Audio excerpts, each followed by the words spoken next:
बहुत समय पहले की बात। किसी गांव में एक भिखारी था। वो रोज भिक्षा मांगकर अपना और अपनी पत्नी का जीवन यापन करता था। वो भिखारी हमेशा मांगने का ही सोचता था, कभी किसी को कुछ देने का उसके मन में ख्याल भी नहीं आता था। एक बार की बात है, वो भिक्षा मांगने के लिए अपने घर से निकला। उसने अपने कटोरे में कुछ चावल के दाने रख लिए। मैं इस कटोरे में कुछ चावल रख लेता हूँ, जिससे लोगों को लगेगा कि मुझे औरों ने भी बहुत कुछ दिया है। माताम भिक्षाम देहिम, माताम भिक्षाम देहिम।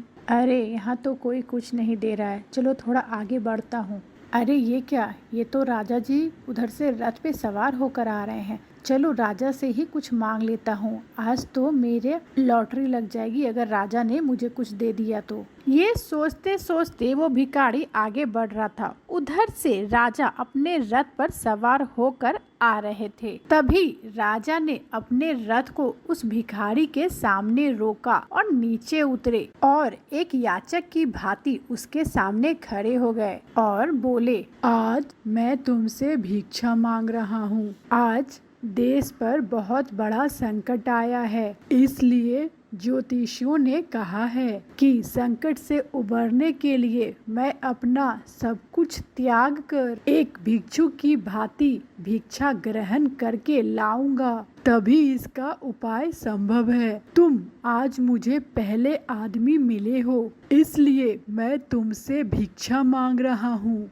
यदि तुमने मुझे मना कर दिया तो इस देश पर आने वाला संकट कभी नहीं टल पाएगा, इसलिए तुम मुझे कुछ भी थोड़ा सा भी भिक्षा में दे दो। राजा की बात सुनकर भिखारी सोच में डूब जाता है, क्योंकि आज तक भिखारी हमेशा मांगता ही आया था। वो कभी किसी को देने की ख्याल भी नहीं आया था उसके मन में। किसी को कुछ देने के लिए आज तक उसका हाथ उठा ही नहीं था। भिखारी सोच में पड़ जाता है, अरे आज ये कैसा समय आ गया, एक भिखारी से भीख मांगी जा रही है और मैं मना भी नहीं कर सकता। ये कैसी दुविधा है मेरे लिए। एक काम करता हूँ, राजा को एक चावल का दाना निकाल कर दे देता हूँ। ये लीजिए राजा जी।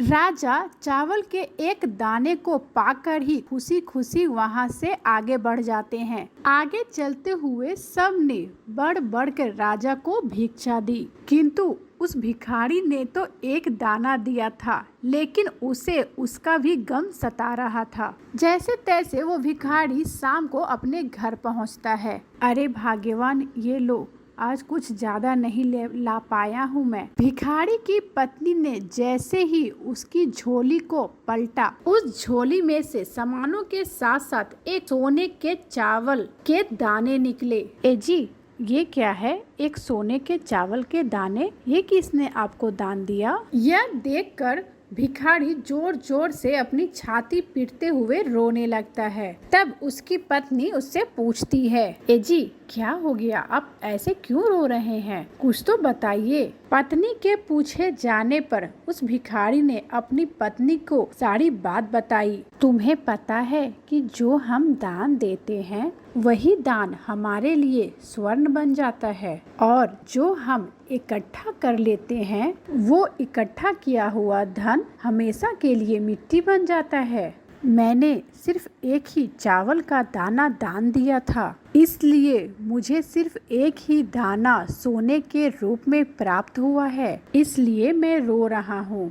उस दिन से उस भिखारी ने भिक्षा मांगना बंद कर दिया और मेहनत करके अपना और अपने परिवार का पेट पालने लगा। अब वो भिक्षा मांगने की जगह जी तोड़ मेहनत करता और उससे जो भी कमाई होता उससे अपने परिवार का लालन पोषण करता, और जिस हाथ से वो हमेशा भिक्षा मांगा करता था उसी हाथ से खुलेआम वो दान और पुण्य करने लगा। और इस तरह धीरे धीरे उसके दिन पलटने लगे। उसके घर में सारी सुख सुविधाओं के साथ साथ वो अच्छे अच्छे लोगों के साथ उठने बैठने लगा। और वो रोज मंदिर जाता, पूजा करता और मंदिर के बाहर बैठे हुए भिखारियों को अपने आस्था स्वरूप भिक्षा देता। उसे ये समझ में आ गया था कि दान देने से ही अन्न धन की वृद्धि होती है, ना कि लेने की प्रवृत्ति रखने से कुछ भी फलता फूलता नहीं है। केशव अपनी पत्नी किरण और एक बेटी गुड़िया के साथ अपने गांव में रहता था। वह भगवान विष्णु का बहुत बड़ा भक्त था। वह हर काम का शुरुआत भगवान विष्णु के नाम से ही करता था। उसका एक पानी पूरी का ठेला था, जिससे उसका गुजारा जैसे तैसे चल रहा था। केशव अपने घर पे तो भगवान विष्णु की पूजा करता ही था और साथ ही साथ अपने ठेले पर भी एक भगवान विष्णु की मूर्ति रखा था, जिसकी वो पूजा करता और उसे पानी पूरी का भोग भी लगाता था। जय हो भगवान विष्णु, आपकी जय हो। प्रभु अपनी कृपा दृष्टि सदा हमारे ऊपर बनाए रखना।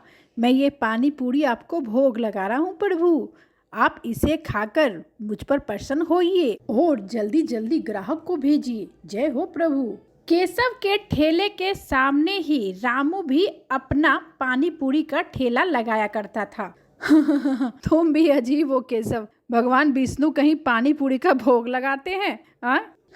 भगवान विष्णु भी पानी पूरी खाकर खुश हो जाएंगे। हाँ रामू भैया, आप सही कह रहे हो, किंतु अब जो मेरे पास है भगवान को वही तो भोग लगाऊंगा, इसलिए पानी पूरी का ही भोग लगा दिया मैंने। केशव बहुत ही स्वच्छता से पानी पूरी बनाता था, वहीं रामू इसके विपरीत पानी पूरी बनाता था और सस्ते भाव में बेचता था। रामू स्वच्छता का जरा सा भी ध्यान नहीं रखता था। उसे ये कोई फर्क नहीं पड़ता था कि ग्राहक को खाने से कोई प्रॉब्लम ना हो जाए उससे, और सस्ते होने के कारण ग्राहक उसके ठेले के सामने आते भी थे। आओ भाई लोग आओ, बहुत ही सस्ते में पानी पूरी खाओ। इतना सस्ता पानी पूरी कहीं नहीं मिलेगा भाई लोग। देखो इन लोगों को, सस्ते के चक्कर में खराब पानी पूरी खा रहे हैं, और मैं इतने शुद्ध और अच्छा पानी पूरी बनाता हूँ फिर भी मेरा ठेला खाली ही रह जाता है।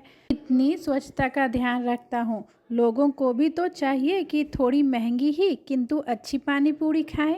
देख रहे हैं भगवान विष्णु जी, मेरे यहाँ कोई नहीं आता है, जबकि मैं इतने अच्छे से पानी पूरी बनाता हूँ और साफ सफाई का भी ध्यान रखता हूँ। रात को जब केशव अपने घर जाता है तो देखता है कि उसकी पत्नी किरण बहुत बीमार है। वो अक्सर ही बीमार रहती थी। क्या हुआ किरण, तुम्हारी तबीयत ठीक नहीं है क्या? क्या हो गया? हाँ पापा, देखिए ना मम्मी को क्या हो गया है, कुछ बोलती भी नहीं है।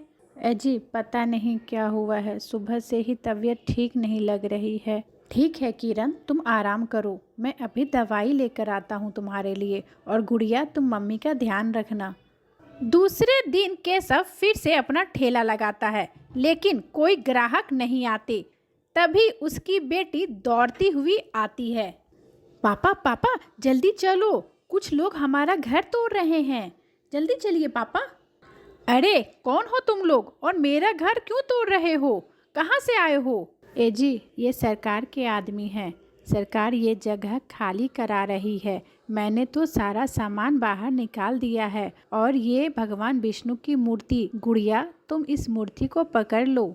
देखना गुड़िया, अच्छे से संभल कर, गिर जाएगी तो टूट जाएगी मूर्ति, पकड़ के रखना। किरण अब हम लोग कहाँ जाएंगे? पहले ही घर में खाने के लाले पड़े हुए थे, अब ये घर भी चला गया। कोई नहीं जी, आप चिंता मत कीजिए। ये देखिए, ये थोड़ा सा खाली जगह दिख रहा है ना, हम लोग यहीं पर तिरपाल से अपना घर बना लेंगे। जब तक घर की व्यवस्था नहीं होती हम लोग यहीं पे रह लेंगे। वाह बाबा, आपने तो बहुत अच्छा घर बनाया है, हम लोग इसी में रहेंगे। देखो किरण, ये हमारा घर बनकर तैयार हो गया, तुम चिंता मत करो, हम लोग जब तक कोई व्यवस्था नहीं होता यहीं पर रहेंगे। भगवान विष्णु पर भरोसा रखो, वो सब कुछ ठीक कर देंगे। अब मैं जा रहा हूँ, ठेला छोड़कर आया हूँ ना। तभी एक लड़का रामू के ठेले के पास आता है और बोलता है, भाई पानी पूरी खिला दो। हाँ हाँ, पानी पूरी खिला दो, देखने से तो भिखारी लग रहे हो, पैसे भी हैं कि नहीं तुम्हारे पास? पैसे तो नहीं हैं भाई। चलो जाओ यहाँ से, पैसे नहीं हैं तो केशव के ठेले पे चले जाओ पानी पूरी खाने, वैसे भी उसका पानी पूरी कोई नहीं खाता है, जाओ जाओ। ओ भाई, मुझे पानी पूरी खिला दोगे क्या? मुझे बहुत जोरों की भूख लगी है, मैंने 2-3 दिन से कुछ नहीं खाया है। ठीक है, कोई नहीं आओ, मैं तुम्हें पानी पूरी खिला देता हूँ। इतने स्वादिष्ट पानी पूरी मुझे तो बहुत पसंद आया। मैंने तो पेट भर पानी पूरी खा ली, मेरा तो पेट ही भर गया है। इतने स्वादिष्ट पानी पूरी मैंने कभी नहीं खाया है। क्या फायदा, स्वादिष्ट हो या ना हो, मेरा पानी पूरी तो कोई नहीं खाता है। सब तो वो गंदे वाले रामू के पानी पूरी ही खाते हैं। तुम चिंता मत करो केशव भैया, एक दिन सब कुछ ठीक हो जाएगा। बुराई ज्यादा दिन नहीं चलती।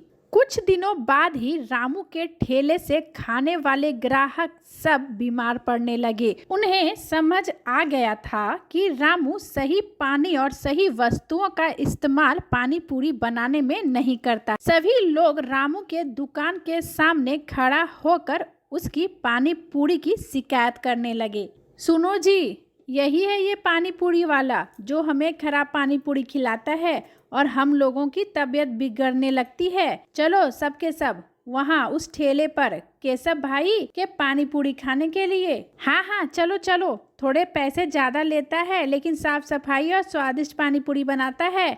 अरे केशव भाई, हम लोगों को जरा पानी पूरी खिलाना।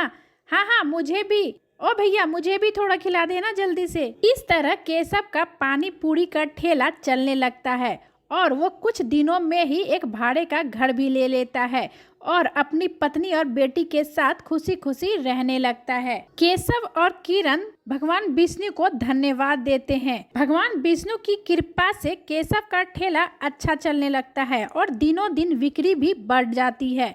दोनों पति पत्नी भगवान विष्णु की पूजा अर्चना करते हैं और भगवान विष्णु को कोटि कोटि धन्यवाद देते हैं।